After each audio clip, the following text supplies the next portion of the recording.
Hello বন্ধুরা, আশা করি আপনারা সবাই ভালো আছেন। আজকের রেসিপিটা খুবই এক্সাইটেড আর খুব স্পেশাল।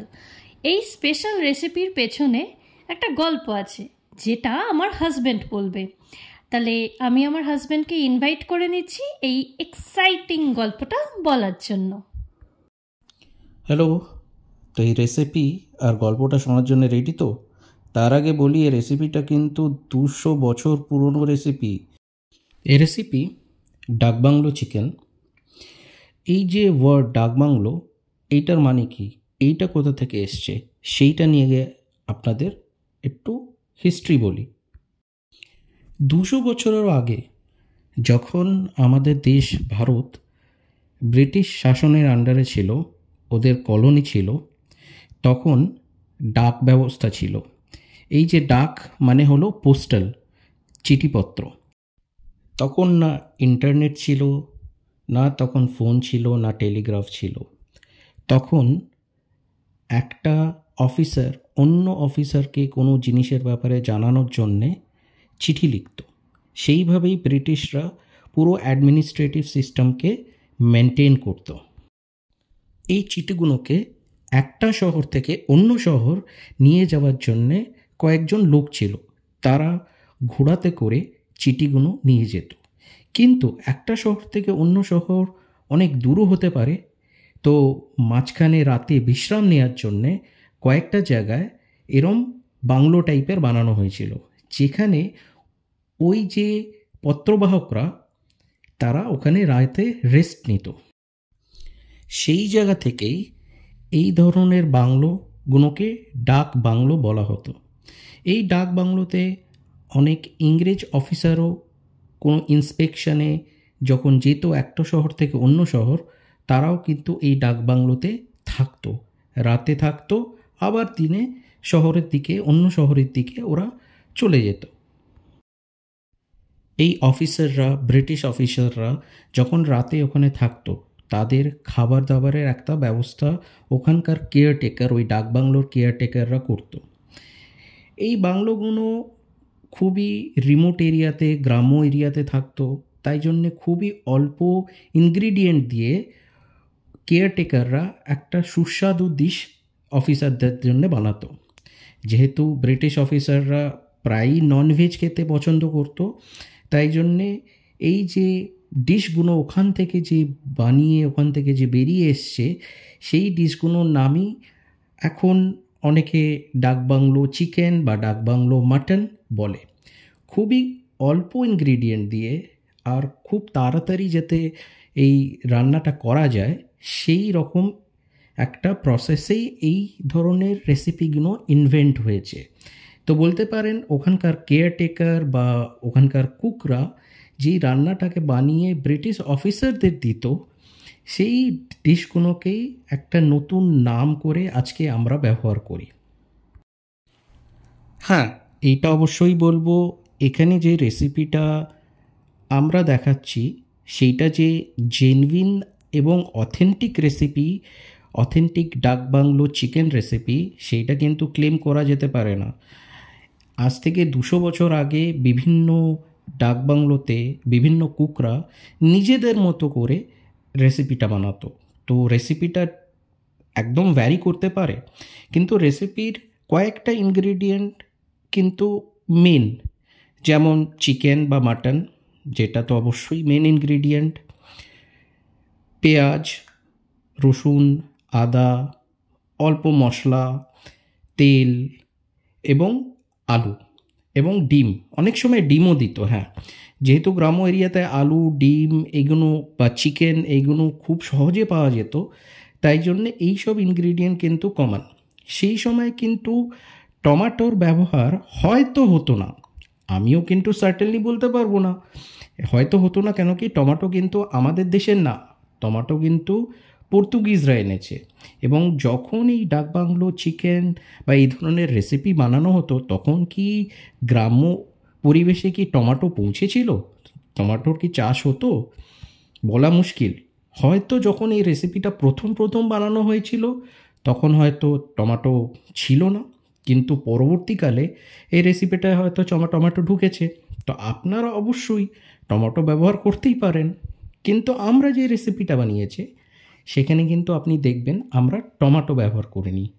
আমরা কি ব্যবহার করেছি? আমরা ব্যবহার করেছি দই। কেন কি, দই তো সাধারণত কোনো গ্রামেই পাওয়া যাবে, আর দই দিয়ে অনেক রেসিপি আজও হয়। তো এই রেসিপিটা আমরা আজকে যেটা বানিয়েছি এটা কিন্তু অথেন্টিক ক্লেম করছি না, কিন্তু আপনারা আনন্দ পান, আপনারা বানান। নতুন বছর আসছে, একটা নতুন রেসিপি, খুবই সহজ, খুবই ইজি ওয়েতে আপনারা দেখছেন কিভাবে বানিয়ে নিচ্ছি। একদম পরিশ্রম লাগে না, কিন্তু একদম সুস্বাদু একটা নতুন বছরের একটা ডিশ আপনারা বানিয়ে বাড়িতে এবং বন্ধু বান্ধবের সঙ্গে মিলে খেতে পারেন। আচ্ছা, তুমি তো বলছিলে একটা ভূতের গল্প আছে এর পেছনে, সেটা কখন শোনাবে? সেটা তো শোনাও। আচ্ছা আচ্ছা আচ্ছা, শোনাচ্ছি, ওই গল্পটাও শোনাচ্ছি, কিন্তু এইটা কিন্তু গল্প, হ্যাঁ, গল্প হিসেবেই নিতে হবে। ঠিক আছে, বলো, শোনবার জন্য তো আমি কখন থেকে অপেক্ষা করছি। এখানে সেরম কোনো ভূতের গল্প নেই, গল্পটায় গল্প, কিন্তু এর পেছনে কোনো ফ্যাক্টস নেই। আগেকার সময় ডাকবাংলো যেহেতু শহরের বাইরে গ্রাম্য জায়গায় থাকতো, নিরিবিলি জায়গায় থাকতো, তো আর প্রায় সময়ই কী হতো কি, অফিসাররা বা যারা পত্র নিয়ে যাচ্ছে তারা থাকতো না। তো সব মোস্ট অফ দ্য টাইম একদম অন্ধকার থাকতো বাংলোটা। সেইটা নিয়ে গ্রামের যারা লোক ছিল তারা অনেক রকমের গল্প তৈরি করেছে।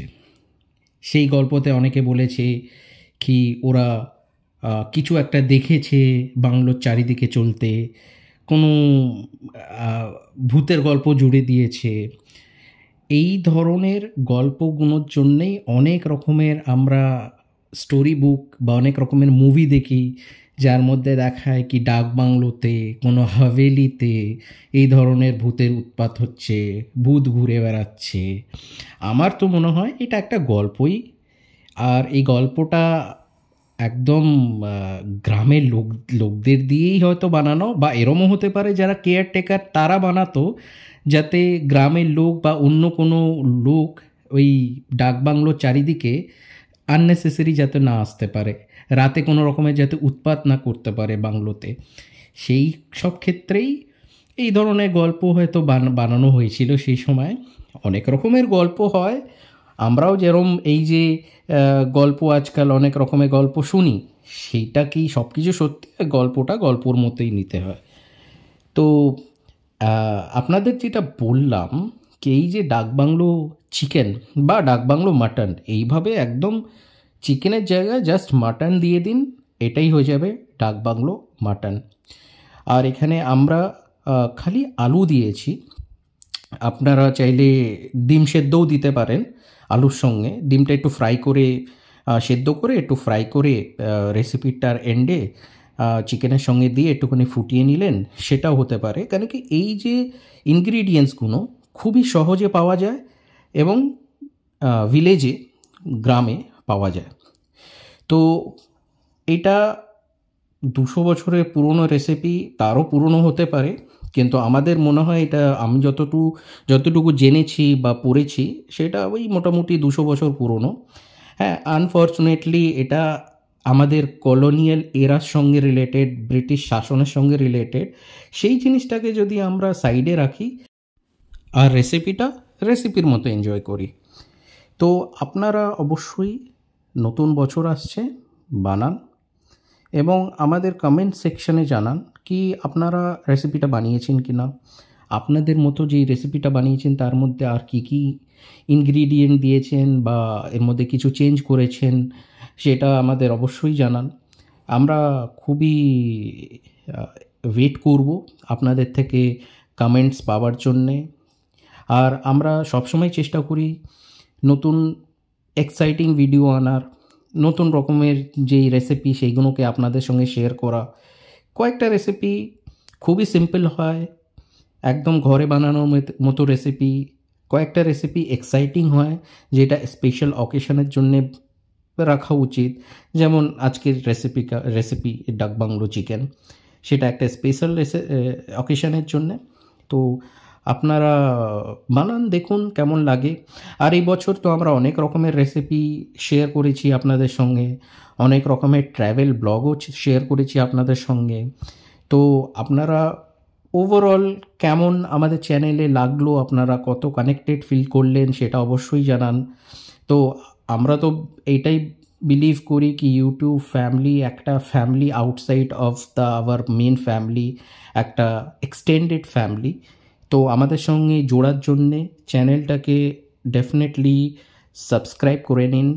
ভিডিওটা ভালো লাগলে অবশ্যই লাইক করুন, আপনাদের বন্ধু বান্ধবের সঙ্গে শেয়ার করুন এবং কমেন্টস করে আমাদের জানান কি আপনাদের রেসিপিটা কেমন লাগলো। আর বিশেষ করে এই যে স্পেশাল এক্সাইটিং রেসিপি আমি এবং পায়েল নিয়ে এসেছি, সেইটা আপনাদের কেমন লাগলো সেইটা কিন্তু অবশ্যই জানান। আর এই ধরনের গল্প কি আপনি কখনো শুনেছেন আগে কখনো? যদি না শুনে থাকেন তো একটা তো কমেন্ট করে অবশ্যই জানাবেন কি কেমন আপনাদের গল্পটা লাগলো। এইটা গল্প হলেও সত্যি, মনে রাখবেন কিন্তু। তো একটা নতুন বছর আসছে, আপনাদের সবাইকে উইশ করি কি আপনাদের হ্যাপি, হেলদি, প্রসপেরাস একটা নিউ ইয়ার আসুক। Happy new year! অ্যাডভান্সে আমি এবং পায়েল হ্যাপি নিউ ইয়ার বললাম। আপনারা খুব ভালোভাবে কাটান। নতুন বছরে একটা নতুন রেসিপি নিয়ে আসবো, একটা নতুন ভিডিও নিয়ে আসবো। ভালো থাকবেন, সুস্থ থাকবেন আর সবাইকে ভালো রাখবেন। Bye bye. টাটা!